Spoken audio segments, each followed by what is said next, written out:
Subscribe करें और bell दबाएं ताकि कोई खबर रह न जाए।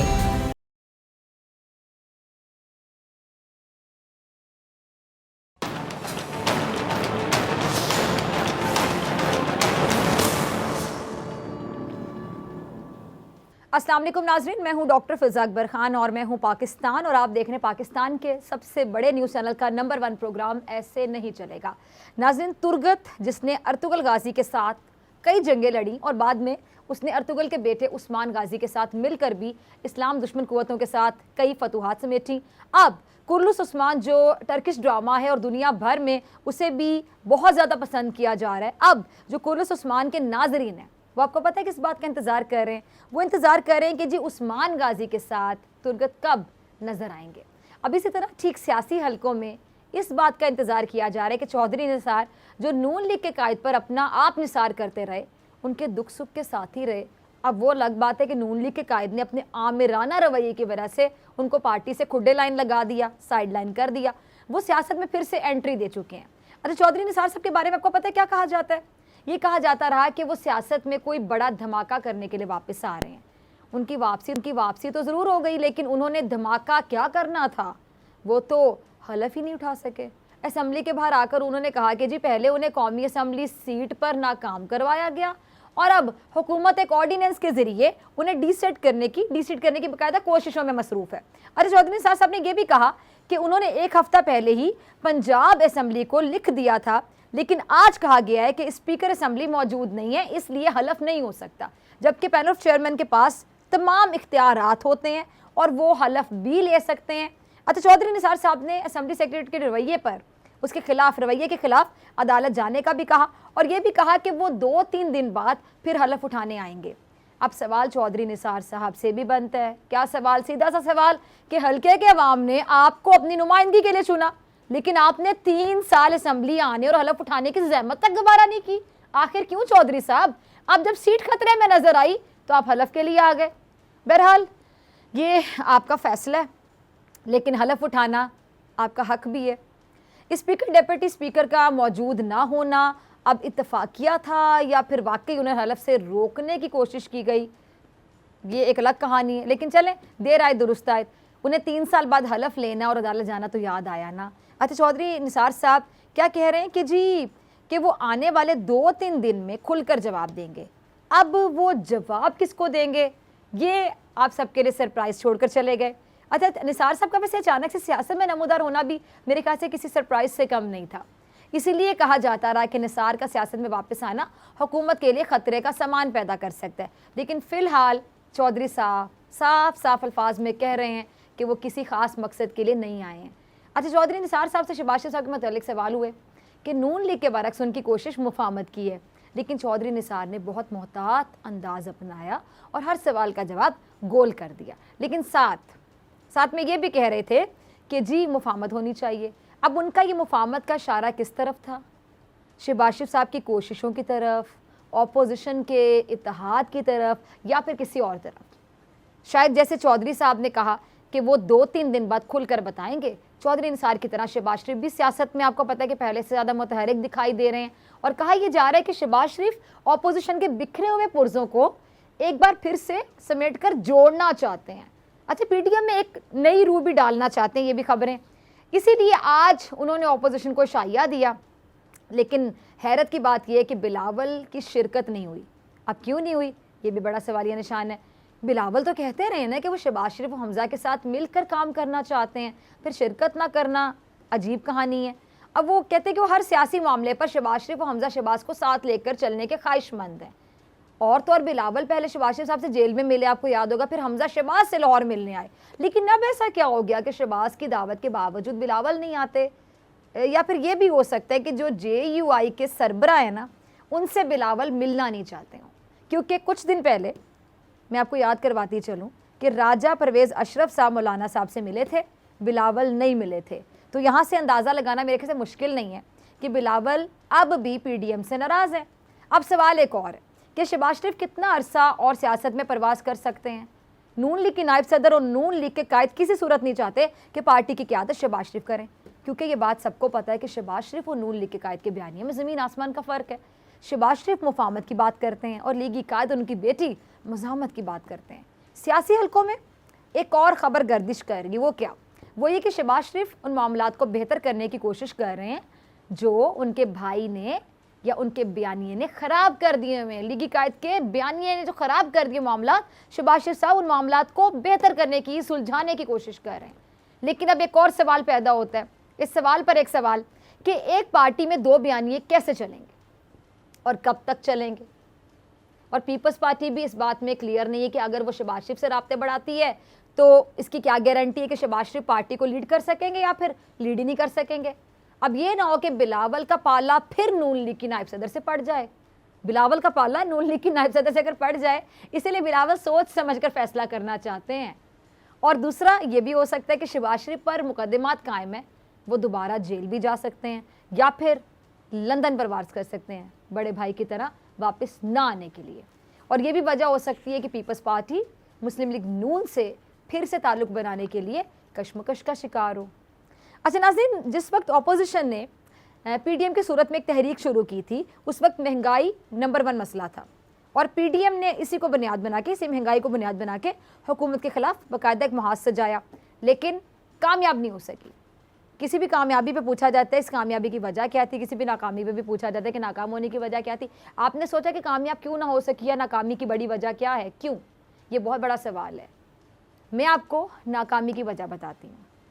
मसला था अवामी, लेकिन तहरीक का मकसद कुछ और था। यानी एक था मसला और एक था तहरीक का अंदर का मकसद, इसलिए नाकामी मुकद्दर ठहरी। यानी अवाम को कहा गया कि आप गुर्बत में पिस गए, आप महंगाई में पिस गए, बेचारी अवाम, बेचारी अवाम, अवाम के साथ जुल्म हो गया। तहरीक इंसाफ की हुकूमत आ गई, ये तो बेचारी अवाम के साथ जुल्म हो गया। अवाम का कंधा इस्तेमाल किया गया हमेशा की तरह, लेकिन अंदर से अपने अपने मामलात सुलझाना मकसद था, अपने अपने मसाइल हल करना मकसद था।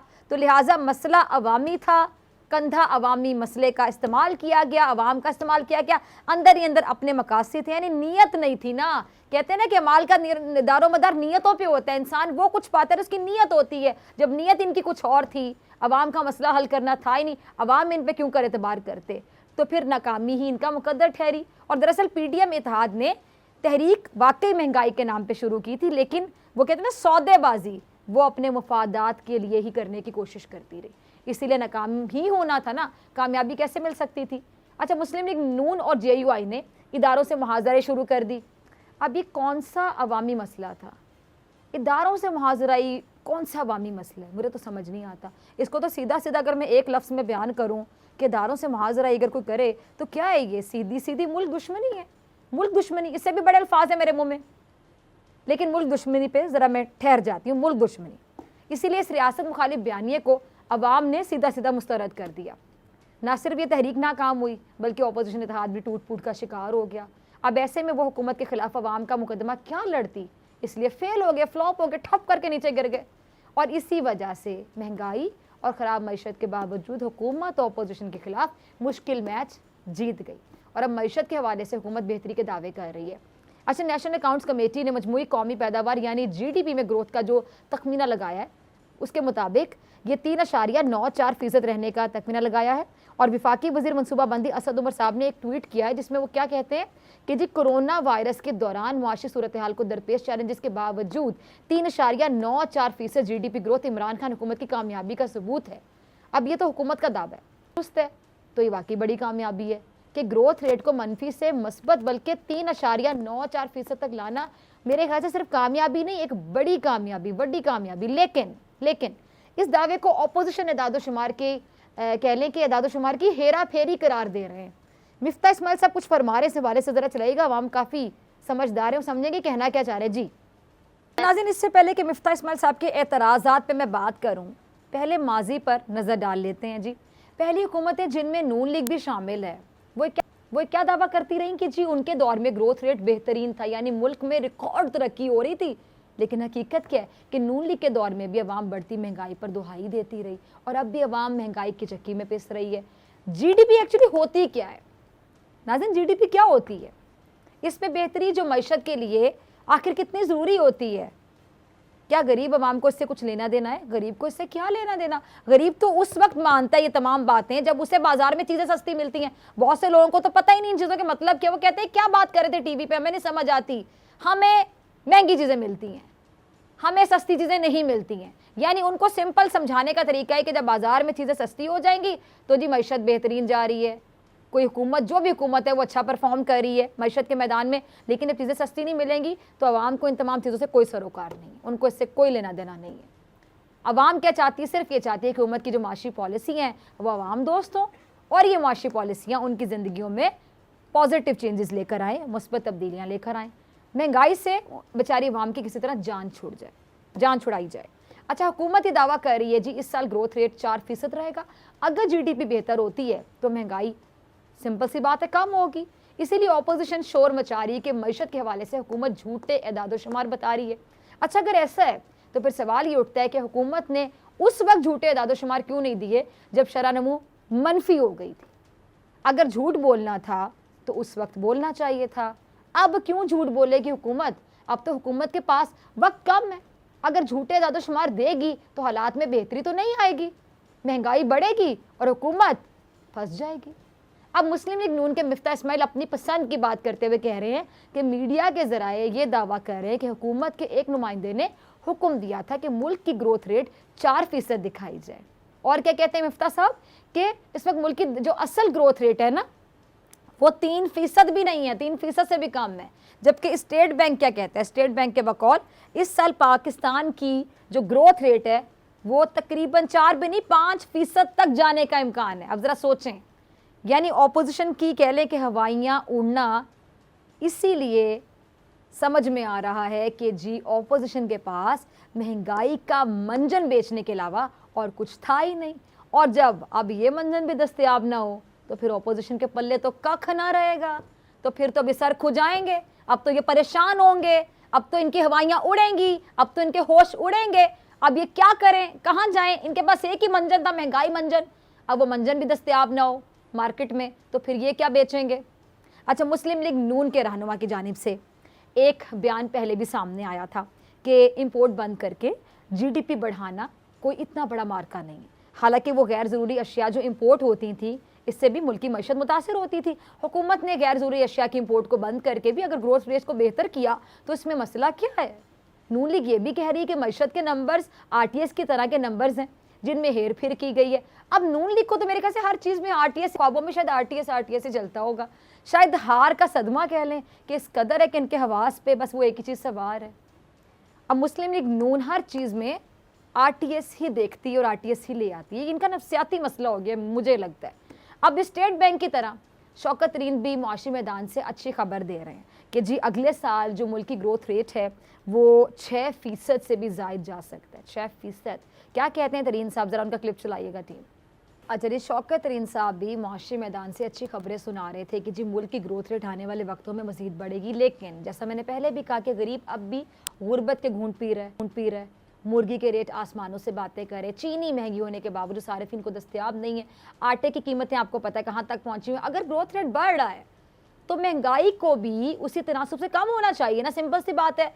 तब जाके अवाम मानेगी कि जी वाकई महंगाई पर काबू पाया गया। तरीन साहब को सुन रहे थे, फलां को सुन रहे थे, फलां ये दावे कर रहा था, अवाम कहेगी कि बिल्कुल सही दावे कर रहे थे। सिंपल सी चीज़ है कि महंगाई कम होगी, इन सब के दावे समझ आएंगे। लेकिन जब महंगाई कम नहीं होगी तो अवाम सर पकड़ के बैठ जाएंगे। अवाम को तो सीधा सा फॉर्मूला अवाम का ये है कि महंगाई कम हो गई, चीज़ें सस्ती मिल रही हैं मार्केट में, तो जी टीवी पर जो बातें होती बिल्कुल सही थी। ये अवाम की नफ्सियात है जो मैं बता रही हूँ। अब शौकत तरीन साहब ये दावा कर रहे हैं कि जी ग्रोथ रेट के हवाले से कोई छेड़छाड़ नहीं की गई। कोरोना की वबा में भी वज़ीर आज़म साहब ने कारोबार का पहिया रुकने नहीं दिया और कोरोना केसेस में कमी देखने में आई, जो कि मेरे ख्याल से वफाकी हुकूमत का बहरहाल एक बड़ा क्रेडिट है। अच्छा, मिफ्ता इस्माइल साहब इस बात का एतराफ़ कर चुके हैं कि उनकी हुकूमत ने मसनूई तरीके से रुपये की कदर को मुस्तहकम करके रखा था, मसनूई तरीके से। अब जैसे ही तहरीक इंसाफ की हुकूमत ने मईशत से मसनूईपन कह लें कि हटाया तो तब मईशत का जो बदतरीन चेहरा था, बदतरीन ही कहूँ तो सही होगा, बदतरीन चेहरा सामने आ गया। अब यही वजह है कि हुकूमत ये कह रही है कि जी नून लीग ने सुर्खी पाउडर, कह रहे हैं आम अल्फाज में समझाएं कि सुर्खी पाउडर लगा के कोई अपने चेहरे के दाग धब्बे या अपने चेहरे के वो जो जितने भी पिंपल्स होते छुपाता है ना, इसी तरह मैशत पे भी नून लीग ने सुर्खी पाउडर लगा के मैशत को खूबसूरत या बेहतर दिखाने की कोशिश की। लेकिन अंदर से जब वो सुर्खी पाउडर रिमूव किया गया तो अंदर से मैशत खोखली निकली। वो जो उसका चेहरा था वो सबके सामने आ गया। अब इसके ताने फिर तब्दीली सरकार को मिले। एक और ताना जो पीटीआई को अब मिल रहा है वो अपनों को एनआरओ देने का ताना है। अब खबरें क्या घर में जी कि हुकूमत तरीन ग्रुप के प्रेशर में आ गई है, दबाव में आ गई है। हुकूमत ने एनआरओ दे दिया है, दे चुकी है। लेकिन दूसरी तरफ वज़ीर-ए-आज़म इमरान खान साहब की ज़ेर सदारत जो कल तहरीक इंसाफ की कोर कमेटी का इजलास हुआ था, अगर उसको देखें तो आपको बिल्कुल इसके उलट समझ आएगा। उस इजलास में वज़ीर-ए-आज़म साहब ने दो टोक अंदाज में कहा, जिस तरह वो हमेशा कहते हैं, इस बार भी बड़ाज में कहते हैं कि हुकूमत जाती है तो जाए मगर कोई गलतफहमी में ना रहे। एनआरओ किसी को नहीं मिलेगा, एनआरओ ना देने की पॉलिसी पर किसी सूरत समझौता नहीं करूंगा, एनआरओ नहीं दूंगा। जब मुखालिफिन के साथ ज्यादती नहीं की तो मैं अपनों के साथ नाइंसाफ़ी कैसे कर सकता हूँ। और यही बात असद उमर साहब भी अपने अंदाज में कह रहे हैं। ज़रा चलाइएगा असद उमर साहब का क्लिप। इमरान खान साहब की सारी सियासत की बुनियादी इंसाफ है, ऐसा कहना है असद उमर साहब का। अब नाज़रीन, असद उमर साहब ने बात मेरे ख्याल से बिल्कुल ठीक की है, दुरुस्त की है कि अगर जहांगीर तरीन ने कोई गैर कानूनी काम नहीं किया तो फिर सिंपल सी बात है वो सुरखरू हो जाएंगे। फिर टेंशन कैसी है, फिर मसला कैसा है, फिर परेशानी कैसी है। लेकिन साथ ही एक पैगाम भी दे दिया कि इमरान खान साहब कानून की बालादस्ती कायम रखने के लिए बड़े छोटे में तमीज़ नहीं करेंगे। बड़े छोटे में तमीज़ मेरे ख्याल से होनी भी नहीं चाहिए। माजी में इसी फ़र्क ने कानून पर वो ज़रबे लगाई कि जिसकी वजह से हमारे कानून के दायरे पूरे तरीके से अपने पाँव पे खड़े नहीं हो सके। जहांगीर तरीन साहब को अगर लगता है कि उनके साथ किसी भी किस्म की कोई नाइंसाफ़ी हो रही है तो वो अदालत जाने के लिए भी आज़ाद हैं। और जहांगीर तरीन साहब को भी ये चाहिए कि वो अपने खिलाफ कार्रवाई की साफ तहकीकात होने के लिए कोई रुकावट खड़ी ना करें। अगर जहांगीर तरीन साहब सच में इमरान खान साहब के साथ खड़े होते हैं तो फिर वो अपने रवैये से ऑपोजिशन के मुंह में ज़बान ना दें। अच्छा, एहसन इकबाल साहब भी कुछ फरमा रहे हैं, ज़रा चलाइएगा जी। तो बात तल्ख है लेकिन सच यही है कि जी हमारी सियासत का अलमिया है कि हमारी सियासत दो चीज़ों के गिर्द घूमती है। क्या है वो दो चीज़ें?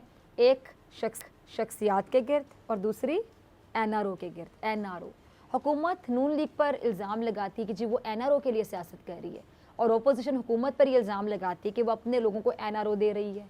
यानी चक्कर हर तरफ एनआरओ का। दोनों तरफ की सियासत में अवाम और बेचारी अवाम के मसाइल कई नज़र नहीं आते। एनआरओ कभी भी अवाम का मसला रहा है, अवाम को चाहिए एनआरओ। अवाम को तो कोई सरोकार नहीं है एनआरओ कौन दे रहा है कौन ले रहा है। अवाम के मसाइल कुछ और है। और इस टाइम पे दोबारा मैं अपने अल्फाज रहूँगी, मसला नंबर 1 अगर देखा जाए महंगाई, फिर बेरोज़गारी देख लें आप। अगर हुकूमत ने जहांगीर तरीन को कोई रियायत दी है तो इसका जवाब अवाम इंतखाबात में ले लेंगे, सिंपल सी बात है। लेकिन अगर हुकूमत की बात सच्ची है और मईशत की सेहत बहाल होने लगी है, यानी ग्रोथ रेट में जो बेहतरी के दावे करें वाकई वो दुरुस्त हैं, तो फिर इसमें कोई शक नहीं कि जल्द इसके असरात आम आदमी तक पहुँचेंगे और पहुँचने भी चाहिए। पहुँचेंगे ना अगर वाकई ऐसा हो रहा है जैसा बताया जा रहा है, यानी अवाम की जान जल्द अज जल्द महंगाई से छूट जाएगी। अगर ऐसा हो गया तो फिर एदाद शुमार में हेरा फेरी लगाने वालों को जो इल्ज़ाम है, जो हेरा फेरी का इल्ज़ाम लगा रहे हैं, वो इल्ज़ाम भी सामने आ जाएगा कि वो इल्ज़ाम था, हकीकत नहीं थी। यानी हेरा फेरी का इल्ज़ाम भी बेनकाब हो जाएगा, क्योंकि अब वक्त बदल चुका है। झूठ का ये जो कारोबार है, झूठे बयानात हैं, इल्ज़ाम तराशी हैं, मेरा नहीं ख्याल कि सिलसिला ज़्यादा देर तक चलेगा। हुकूमत हो या फिर ऑपोजिशन हो, जो झूठ बोलेगा वही फंसेगा, क्योंकि अब ऐसे नहीं चलेगा। मिलते हैं ब्रेक के बाद।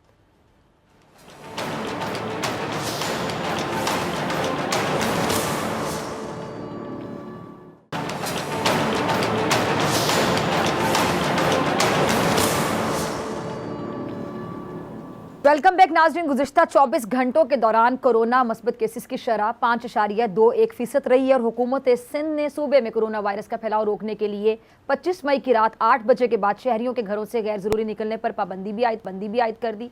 अच्छा, वज़ीर आला सिंध मुराद अली शाह साहब क्या कहते हैं? वो कहते हैं कि पूरे मुल्क में जितने भी केसेज हैं उनका 50% सिंध में है। ज़रा सोचें, जितने भी केसेज हैं पूरे मुल्क में उसका 50% सिंध में है।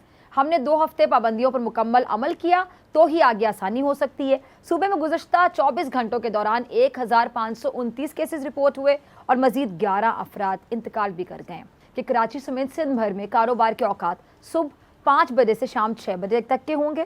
डिपार्टमेंटल स्टोर्स जो हैं, सुपर स्टोर्स हैं, वो भी शाम 6 बजे तक खुले रहेंगे। बेकरी और जो मिल्क शॉप्स हैं वो रात 12 बजे तक खुली रहेंगी। अच्छा, जुमे और इतवार के दिन कारोबार मुकम्मल बंद रहेंगे। अब नाज़रीन, मुल्क में आपको पता है ये वायरस की तीसरी लहर है और इसके दौरान सुबह सिंध में सूरत हाल मुकम्मल काबू में थी, लेकिन ईद के बाद से देखने में आया कि सूबे में वबा का फैलाव बढ़ता हुआ नजर आया और काफ़ी ज़्यादा बढ़ता हुआ नजर आया। इस पूरी सिचुएशन पे बात करने के लिए मेरे साथ 2 मौजूद मेहमान मौजूद के मोहताज नहीं। पार्लिमानी सेक्रेटरी सेहत सिंध कासिम सोमरा साहब, बहुत शुक्रिया आपका ज्वाइन करने के लिए, और सेक्रेटरी जनरल PM में डॉक्टर कैसर सिराज साहब, आपका भी बहुत शुक्रिया ज्वाइन करने के लिए। कासिम साहब, पहले मैं आपकी तरफ आना चाहूँगी। वज़ीर आला सिंध मुराद अली शाह साहब कहते हैं कि जी पूरे मुल्क में जितने भी केसेज हैं उसका 50% सिंध में बता रहे हैं, यानी ये तो बहुत ज़्यादा हो गया। SOPs की सबसे ज़्यादा शिकायत कराची के ज़िला शर्की और ज़िला वस्ती से मौसूल हो रही हैं। अगर इसी तरह केसेस में इजाफा होता रहा सर, तो आप लोगों ने मज़ीद अब आगे के लिए क्या सोचा है, क्या इक़दाम फिर किए जाएंगे कंट्रोल करने के लिए? बिस्मिल्लाहिर्रहमानिर्रहीम, बहुत शुक्रिया। अस्सलाम वालेकुम डॉक्टर साहब। डॉक्टर साहब तो खुद हमारे साथ वालेकुम सलाम जी, टास्क फोर्स की मीटिंग की सूरत हाल क्या वहाँ होती है, तो ये और फिर हमारी वहाँ पर डिबेट्स होती हैं। तो हम तो डॉक्टर साहब के ही मशवरों से जो है ना, वो हमारे वज़ीर आला साहब या हमारे सेहत डिपार्टमेंट जो है वो इन्हीं के मशवरों से ये तमाम जितनी आज हम जितनी बातें करते हैं, ये सारी बातें इन्हीं के मशवरों से हम अमल करते हैं। देखिए, आप जो आपने सवाल किया वो बहुत, वज़ीर आला साहब ने जिस तरह से बोला है वो बड़ी हद तक दुरुस्त है। उसमें हम उसके जिम्मेदार हम खुद हैं। एज ए नेशन हम बात करते हैं, एज ए हम प्रोविंशियल हम हर रोज सुबह बैठ के कहते हैं कि आपने बड़ी हद तक ये सर अंजाम दिया है। देखिएगा, इनकी आवाज़ सही नहीं आ रही, तब तक मैं आपकी तरफ आती हूँ डॉक्टर कैसर सजाद साहब। ये जो मुल्क में जो वायरस की तीसरी लहर है, इसके दौरान जो सूरत हाल है, अगर वाकई मुल्क के जितने भी केसेस हैं उसका 50% वहाँ पर हैं, तो फिर ये तो बड़ी अलार्मिंग सिचुएशन होगी। डॉक्टर साहब, कैसे देख रहे हैं आप? बिस्मिल्लाहिर्रहमानिर्रहीम, बहुत शुक्रिया फ़िज़ा, आप बिल्कुल सही कह रही हैं। और इस वक्त सिंध में सूरत हाल दूसरे शहरों के बनिस्बत पंजाब और KPK और बलूचिस्तान के बनिस्बत बहुत ही ख़राब है। मैं फिर कहूँगा कि ये सूरत हाल बहुत ख़राब है। अगर इसको अभी नहीं रोका गया तो मैं समझता हूं कि जो हालत पंजाब की कुछ अरसे पहले थी वही हालत होगी। और मैं समझता हूं कि पंजाब की जो मिनिस्टर साहिबा हैं यास्मीन राशिद ने बहुत सख्त इक़दाम उठाए थे और जिसकी वजह से आज उनको कंट्रोल मिला। मैं समझता हूं कि सिंध गवर्नमेंट बहुत अच्छा इक़दाम कर रही है और इनकी एक सबसे अच्छी बात यह है कि डॉक्टरों से मशवरा करके वो आगे बढ़ रहे हैं और बहुत कोशिश करते हैं कि अपनी आवाम को तकलीफ ना दें और मईशत भी चलती रहे और वबा पे भी कंट्रोल कर लें। लेकिन सूरत हाल ये हो रही है कि हर 2 दिन के बाद टास्क फोर्स में ये डिस्कस होता है कि हम ये ना करें, ये रिलैक्स कर दें, ये रिलैक्स कर दें। लेकिन अनफॉर्चुनेटली केसेस इतने ज़्यादा बढ़ गए हैं कि अब आप यकीन करें कि रोज़ाना लोग मुझे पहली वेव की तरह लोग फ़ोन करते हैं कि मुझे बेड चाहिए, मुझे वेंटिलेटर पे मेरे वालिद को डालना है, वो वेंटिलेटर नहीं मिल रहा है। तो बहुत बहुत ज़्यादा ख़राब सिचुएशन है। और इस वक्त जो अस्पताल है कराची में, वो तमाम के तमाम अस्पताल जो है वो वापस कर रहे हैं मरीज़ों को। ज़्यादातर ऐसे हॉस्पिटल्स हैं जो कि लोग वहाँ जाते हैं कि यहाँ एडमिशन हो जाए, वहाँ पे जगह नहीं है। तो जब इस तरह की सूरत हाल है, और मैंने एक बहुत ही करीब मेरे दोस्त हैं, उनकी मिसेस को भी हो गया, उनको भी हो गया और वो इंतकाल कर गए कल, जो कि मुझे बहुत डिस्टर्ब किया ये बात। और इस तरह के बहुत सारे जानने वाले हमारे वो इस दुनिया से जा रहे हैं। तो ये बहुत अनफॉर्चुनेट बात है कि इस बीमारी से हम बहुत आसानी से हम इस पे काबू पा सकते हैं, लेकिन लगता ऐसे ही है कि हमारे लोग जो हैं वो बिल्कुल नहीं समझ रहे हैं।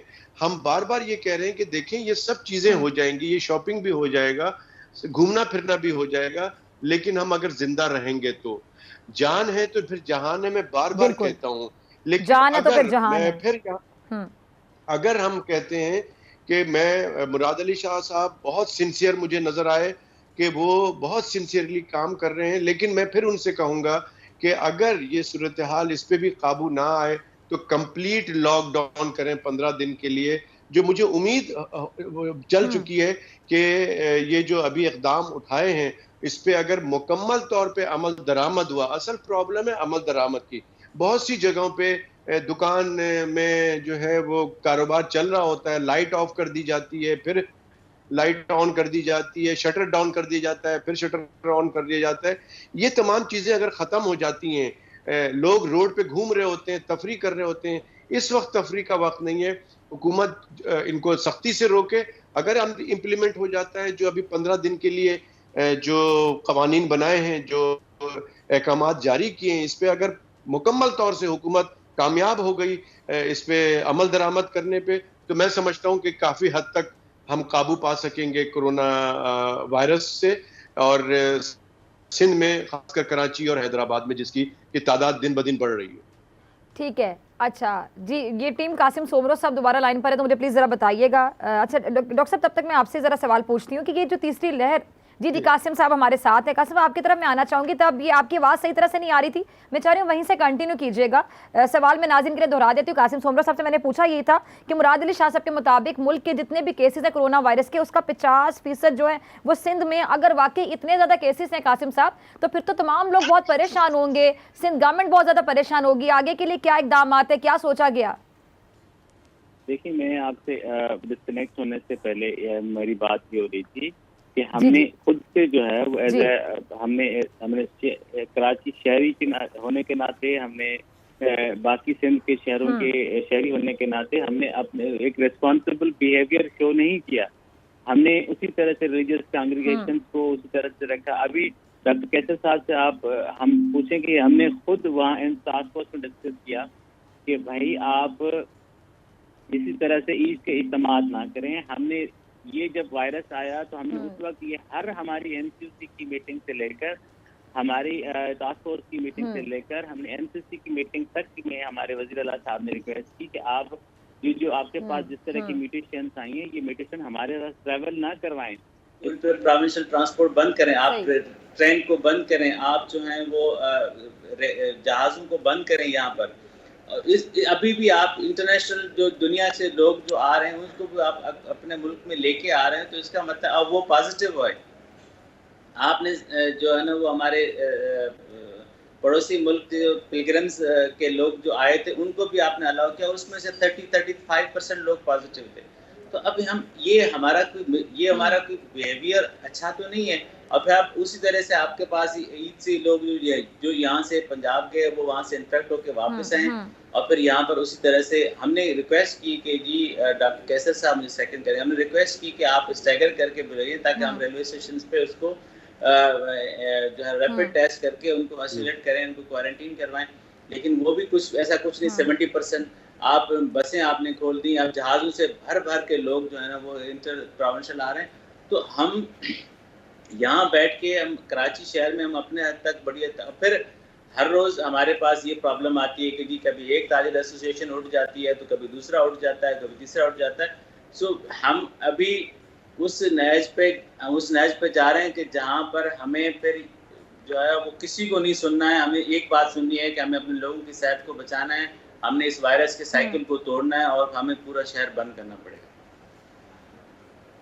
ठीक है, पूरा शहर बंद करना पड़ेगा। डॉक्टर साहब आपकी तरफ आना चाहूँगी। डॉक्टर साहब आपने सुना अभी कासिम साहब को भी, अगर वाकई ऐसी सिचुएशन हो जाती तो फिर पूरा शहर बंद करना पड़ेगा, फिर क्या देखते हैं आप आगे? जी बिल्कुल, कासिम साहब बिल्कुल सही कह रहे हैं। और मैं इसमें एक फिज़ा बहुत इंपॉर्टेंट बात यह है कि शुरू दिन से मैं कह रहा हूँ, आपको भी याद होगा कि पाकिस्तान के अंदर एक यूनिफॉर्म पॉलिसीज होनी चाहिए और कोरोना रिगार्डिंग कोरोना खासकर और लेकिन वो आज तक नहीं हुई। और उसका तरीका ये था कि आप तमाम प्रोविंशियल गवर्नमेंट के लोगों को ऑन बोर्ड ले लें और उनसे मशावरत के साथ फैसले करें। लेकिन अनफॉर्चुनेटली हमने देखा कि ईद के फौरन बाद एनसीओसी ने तमाम चीज़ें खोल दी और बल्कि ये भी ऐलान कर दिया कि जो आगे मतलब जून में आप जो खोलने जा रहे हैं, जो चीज़ें रिलैक्स करने जा रहे हैं, उसको भी अनाउंसमेंट अभी कर दिया। तो लगता ये था कि मैसेज ये गया आवाम में कि शायद कोरोना पे हमने काबू पा लिया। और फिर मैंने एक वजीर को भी सुना ईद वाले दिन कि वो कह रहे थे कि कोरोना के में जो है हमने काबू पा लिया है, नंबर ऑफ केसेस कम हो गए हैं। तो मैं चाहता ये हूं कि खुदारा ये जुमले ना बोला जाए, खासकर हुक्मरान तबके की तरफ से, जिससे लोगों में ये मैसेज जाता है कि शायद हमारे मुल्क से कोरोना का खात्मा हो गया है। तो लोग तो वैसे ही मास्क नहीं लगाते, लोग तो वैसे ही सोशल डिस्टेंसिंग नहीं करते। हाँ। आपने देखा कि जब ईद का चांद की अनाउंसमेंट हुई है, उसके बाद ऐसा लगा कि शायद ये आखिरी ऐलान हुआ है शॉपिंग का, और तमाम दुकानें रात भर के लिए खुल गई। फिर लोगों ने ईद भी गले मिलके मनाई और हाथ मिला के जो है ईद मिलाया। तो उसका कम से कम उसको हमें ऑब्जर्व तो करना चाहिए था, कम से कम हफ्ता 10 दिन, कि नंबर ऑफ केसेस बढ़ रहे हैं कि नहीं बढ़ रहे हैं। तो वक्त से पहले मेरे ख्याल में एनसीओसी ने ऐलान कर दिया है। लेकिन मैं फिर कहता हूं कि जब तक यूनिफॉर्म पॉलिसीज नहीं बनेंगी, सबसे मशावरत के साथ स्टेक होल्डर्स को ऑन बोर्ड लेके काम करना पड़ेगा। अब जहां तक सिंध गवर्नमेंट की बात है, तो मैं समझता हूं कि ये बिल्कुल सही कह रहे हैं कासिम साहब।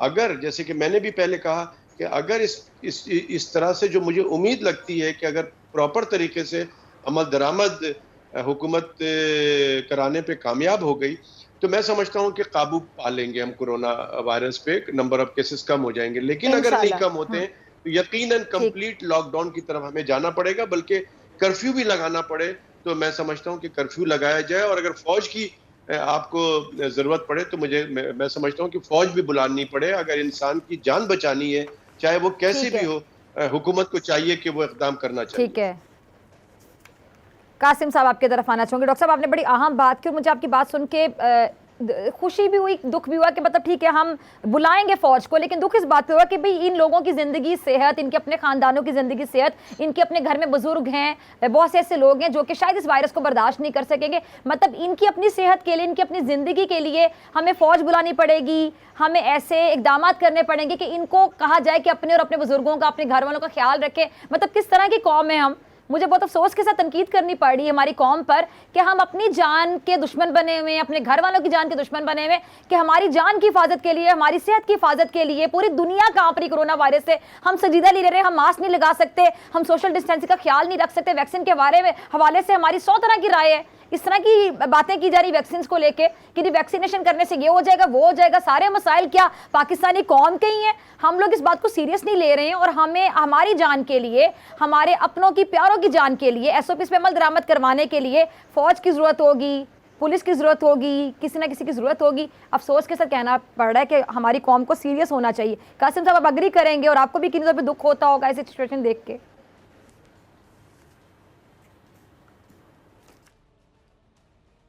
कासिम सोमरो साहब, मुख्तलिफ टेलीविजन प्रोग्राम के अंदर आज भी हम हर जगह पर यही बात डिस्कशन और डिबेट में आती है कि हमें एज ए नेशन हम उसको क्यों नहीं ले रहे। हम एज ए नेशन, हम जैसे आपने कहा कि हमें पुलिस को हमें बताना पड़े। अब भी सोचें कि इसमें इतना, मतलब हम ये नहीं कहते कि कोई इतना बड़ा कराची में जो है वो बिजनेस एक्टिविटी हुई है, उसके बावजूद किसी का दिल नहीं बदता, कहता नहीं जी हमें आखिरी 2 दिन भी शॉपिंग दुकान खोलनी चाहिए। अगर आपकी सेहत है तो ये इकोनॉमी भी है, ये घर भी होंगे, ये शहर भी होगा, ये सारे चमन भी होंगे, ये सारे जो है ना वो गुलाब भी होंगे। लेकिन जब तक हमारे पास हमारी सेहत नहीं होगी तो हम क्या करेंगे? ये बता दें कि कोई एक बता दे जिसके घर में इवेंट होता है, उससे पूछे ना कि उसके घर में क्या गुजरी है, कि उसकी जो है ना वो फैमिली लॉसेस किस तरह से हुए हैं, उसकी आफ्टर दैट लॉस वो किस ट्रॉमा से गुजरे हैं। ये तो कोई वो बता सकता है जिसके हाल से गुजरा है। लेकिन हमें किसी की परवाह नहीं है, हमें हर वक्त जो है ना वो शॉपिंग करना मस्त है। तो हम अगर ईद के दिन हम कपड़े नहीं पहनेंगे तो हमारी ईद नहीं हो सकती। मतलब हमें ये समझ नहीं आती कि हम किस मिजाज में जाके जो है ना वो फिट होंगे। ना हम साइंस को मानते हैं, ना हम रिलीजन को मानते हैं, ना हम जो है वो हम उस प्रैक्टिस को मानते हैं जो हमने अपने तरफ से जो है ना वो बना के रखी है। तो हम उस पर अब हम ये डिबेट तो नहीं कर सकते, लेकिन हमारी इल्तिजा है, हमारी अपील है, आपके थ्रू है, खुद से जो अहबाब दोस्त मिलते हैं कि खुदारा ये इन मफरूजात पे मत जाएं कि ये जी वायरस कुछ नहीं करेगा, ये वायरस कोरोना है ही नहीं, ये एग्जिस्ट कर रहा है, ये लोगों की बहुत शुक्रिया जी दोनों मेहमानों का। कासिम सोमरो साहब, आपका भी, डॉक्टर कैफ का भी आज इस प्लेटफॉर्म से मैं सलाम पेश करना चाहूंगी। तमाम सूबों की गवर्नमेंट जो है उनको हमारी जो वफाकी हुकूमत है उसको, जितने भी डॉक्टर्स हैं जो बार बार टीवी पर आते हैं, आपसे रिक्वेस्ट करते हैं, और ये एक किस्म की दो तरह की जंग लड़ रहे हैं। बाकी जो पूरी दुनिया वो तो कोरोना से जंग लड़ रही है, हमारे यहाँ कोरोना से भी जंग लड़ी जा रही है। और अफसोस के साथ कहूँगी हमारी कौम के जो माइंडसेट है, मेंटालिटी है, उनकी नफ्सियात है, उसके साथ भी जंग लड़ी जा रही है कि उनको बताया जा रहा है कि खुदा का खौफ करें, कोरोना एग्जिस्ट करता है।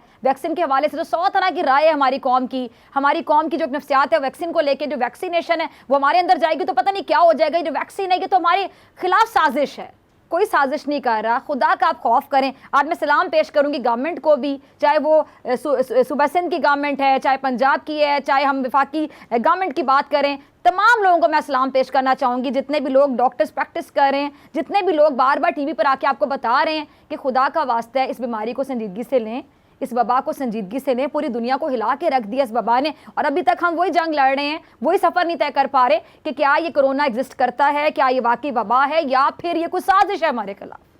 ब्रेक के बाद मिलते हैं।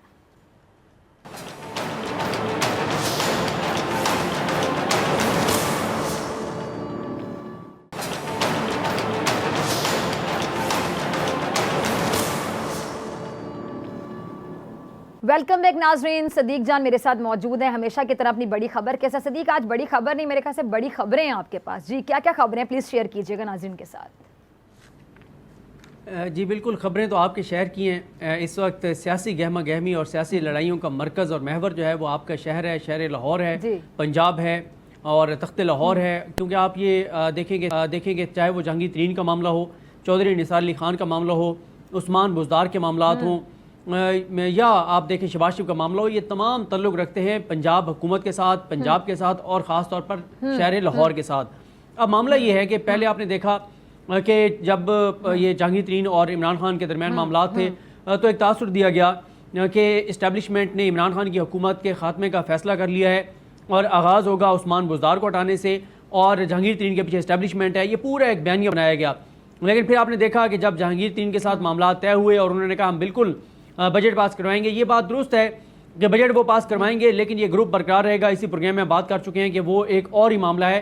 मामला ये नहीं है कि उनके पीछे इस्टेब्लिशमेंट है। दूसरा जो मामला है वो है चौधरी निसार अली खान का। चौधरी निसार अली खान का जो मामला है उसमें जब ये चौधरी निसार ने फैसला किया कि उन्होंने हलफ उठाना है, तो फिर एक साजिशी थ्योरियों वाले, आपको पता है कि साजिशी थ्योरी बनाने में देर नहीं लगाते और हर वक्त कोई ना कोई झूठी कहानी बनाकर और पेश की जाती है। और कहा गया कि अब इस्टेब्लिशमेंट ने फैसला किया है कि चौधरी निसार अली खान को वज़ीर-ए-आला पंजाब बनवाना है, क्योंकि वो नून लीग को भी काबिल कबूल होंगे, वो जहांगीर तरीन ग्रुप भी उनको वोट देगा और तहरीक इंसाफ के अंदर से भी कुछ लोग वोट देंगे, और उस्मान बुज़दार को हटाकर चौधरी निसार को वज़ीर-ए-आला पंजाब बना दिया जाएगा। इस हवाले से हमने बात की थी, हमने बताया था कि ऐसी कोई चीज़ नहीं है। चौधरी निसार अगर हलफ उठाने जा रहे थे, हलफ उठाने गए हैं, तो उसकी सिर्फ एक ही वजह है, और वो ये है कि हुकूमत जो कानून ला रही है, जो कानून बना रही है, जिसके तहत जो ऑर्डिनेंस भी जारी किया कि अगर कोई इस तरह से हलफ नहीं उठाएगा इतने अरसे तक, तो वो सीट खाली तस्वुर होगी और वहाँ पे दोबारा इलेक्शन होंगे। अब चौधरी निसार अली खान जो है वैसे तो बड़े दबंग बनते हैं, लेकिन सियासी तौर पे वो इतने बुज़दिल हैं। लेकिन जब सीट खतरे में पड़ी तो उन्होंने कहा सीट तो बचा ली जाए ना, सीट तो बचा ली जाए। हालांकि वो खुद कौमी लेवल के लीडर बनते हैं, खुद वो समझते हैं कि वो पाकिस्तान लेवल के लीडर हैं। एमपीए तो उनकी शान के खिलाफ है, एमपीए बनना और एमपी का हलफ उठाना। फिर वो ये भी कहते थे कि अगर मैंने हलफ उठा लिया तो इसका मतलब है मैं इस इलेक्शन के नतीजे को मान रहा हूँ, और मैं तो नहीं मानता। लेकिन आज वो हलफ उठाने गए तो ये भी ड्रॉप सीन हो गया, जो कि आपने देखा कि जो एक कहा जा रहा था कि ये पूरे एस्टेब्लिशमेंट का प्लान है। ये एस्टेब्लिशमेंट का कैसा प्लान था कि चौधरी निसार अली खान से वहाँ से हलफ नहीं लिया गया, तो इसके पीछे भी कोई मामला नहीं था। अब तीसरा है मामला शहबाज शरीफ का। शहबाज शरीफ का मामला ये है कि शहबाज शरीफ ने बाहर जाने के लिए जो कुछ किया, जो फैसला आया, उस पर फिर आपने देखा जैसे इमरान खान साहब जो हैं वो डट गए, और इमरान खान ना सिर्फ डट गए बल्कि इदारों के भी सामने खड़े हो गए, अदलिया के सामने खड़े हो गए, और फिर उसके बाद लाहौर हाई कोर्ट के फैसले के बावजूद उनका नाम ईसीएल में डाला, उनको बाहर जाने से रोका, और फिर सुप्रीम कोर्ट में अपील भी कर दी और कल उस हवाले से समाअत किया। लेकिन शहबाज शरीफ ने लाहौर हाई कोर्ट से दरखास्त इसलिए वापस ले लिए ताकि सुप्रीम कोर्ट में वो मामला गैर मौसर हो जाए और सुप्रीम कोर्ट का उसके ऊपर कोई फैसला या रिमार्क्स या ऑब्जर्वेशंस ना आए। तो अब इस सारे मामले में जो आप देख रही हैं कि पंजाब असल जो है वो जगह बनी हुई है, और यही वजह है कि कल कोर कमेटी के इजलास में वज़ीर-ए-आला पंजाब ने पूरी ब्रीफिंग दी, और पंजाब जो है वो इस वक्त इमरान खान साहब के लिए पहले भी बड़ा चैलेंज था, इस वक्त भी बड़ा चैलेंज बना हुआ है। उस्मान बुज़दार की वजह से ही उनको बहुत सारे चैलेंजेस का सामना है। तो आप देखते हैं कि ये सारे इस क्राइसिस से पंजाब हुकूमत किस तरह बाहर आती है। अलबत्ता कल कोर कमेटी के इजलास में प्राइम मिनिस्टर पाकिस्तान इमरान खान साहब ने बहुत क्लियर कह दिया है कि जहांगीर तरीन के साथ जो लोग हैं या पार्टी के अंदर कोई और लोग भी अगर ये शौक पूरा करना चाहते हैं कि हम हुकूमत गिरा देंगे तो वो अपने शौक पूरा कर लें। ना मैं ब्लैकमेल हुआ हूँ ना मैं हो सकता हूँ, और वो कहते हैं कि किसी के साथ कोई ज्यादती नहीं हो रही। और इस हवाले से जिस चीज़ का बहुत ज़्यादा शिद्दत से इंतजार है वो बैरिस्टर अली जफर की रिपोर्ट है। अब उस रिपोर्ट में गो के जहांगीर तरीन ग्रुप और जहांगीर तरीन साहब बहुत कॉन्फिडेंट हैं कि उनको क्लियर कर दिया जाएगा, लेकिन वहीं पे ये भी ज़राए बताते हैं कि बैरिस्टर शहजाद अकबर पूरी कोशिश कर रहे हैं कि उस रिपोर्ट में टेम्परिंग करवाई जाए और उस रिपोर्ट को चेंज करवाया जाए और उसमें ये लिखा जाए कि जहांगीर तरीन इन 3 केसेस में भी इन्वॉल्व हैं जो FIRs की गई हैं। तो ये पंजाब हुकूमत, पंजाब के मामला, बजट तक बहुत सी चीज़ें इंपॉर्टेंट हैं और पंजाब ही, लाहौर ही तवज्जो का मरकज़ बना रहेगा। और सिविल मिलिट्री जो इख्तिलाफात की बातें थी आज उसका भी बड़े पैमाने पर ड्रॉप सीन इस तरह से हुआ जिस तरह से प्राइम मिनिस्टर पाकिस्तान आज गए ISI हेडक्वार्टर और वहाँ जाकर उन्होंने आर्मी चीफ से, दीगर फौज के मुतल्लिका हुकाम से उनसे मुलाकात की। बड़ी अच्छी एक मुलाकात रही। जो बैरूनी चैलेंजेस हैं, जो अफगानिस्तान का मामला है, जो अमेरिका के साथ ताल्लुकात हैं, जो भारत के साथ ताल्लुकात हैं, इन तमाम मामलात के ऊपर तो चैलेंज जो है इस वक्त वो पंजाब बना हुआ है और वो है उस्मान बुज़दार साहब का मामला। देखते हैं कि इस सारी चीज़ों से पंजाब हुकूमत और इमरान खान कैसे बाहर निकलते हैं। ठीक है जी, चलें प्रोग्राम का वक्त खत्म हो गया, हमें भी प्रोग्राम से बाहर निकलना, हेडलाइंस की तरफ जाना है जी। बहुत शुक्रिया सिद्दीक जान आपकी बड़ी खबर के लिए, आपके तज्जिए के लिए। लेकिन जाने से पहले नाज़रीन आप देखिए हमारा सेगमेंट मत समझो हमने भुला दिया। पाकिस्तान फिल्म इंडस्ट्री के सुनहरी दौर के मज़ाहिया अदाकार रंगीला, उनकी याद में मत समझो हमने भुला दिया। आपसे मुलाकात होगी इंशाल्लाह कल सेम टाइम सेम चैनल के ज़िंदगी ने वफा की। दुआओं में याद रखिएगा, अपना बहुत ख्याल रखिएगा। अल्लाह ने के बाद